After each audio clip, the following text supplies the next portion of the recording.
Apollo 10½ is an animated recreation of Richard Linklater's childhood in a Houston suburb in the summer of 1969 when he was 9 years old and American astronauts were about to land on the moon.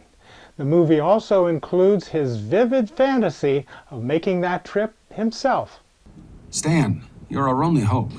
As the movie begins, Stan, the 9-year-old boy who will grow up to be the director of this film, imagines he's been recruited to fly to the moon. But most of the movie shows what it was like for him living in a suburb near NASA.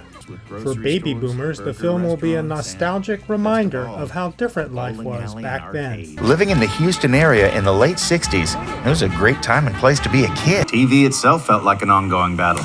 First off, just getting decent reception in this era of antennas and 3 major networks was For people under the age of 55, the film may be no more than a curiosity, if they're interested at all in what the world was like for their parents or grandparents. It's a bomb. Duck can cover it. I remember thinking being under this desk wasn't going to do much good on. It was a time when it was okay to paddle a misbehaving kid at home or at school, and family meals were just plain boring. Houston kids had fun chasing after DDT-spewing mosquito trucks, and even more fun at Houston's Astro World, a Texas-style Disneyland. A decade before caller ID, kids played pranks with the family phone. Do you have Prince Albert in the can? Well, you better let him out. That July, 600 million people watched the lunar landing on TV, Stan's family included.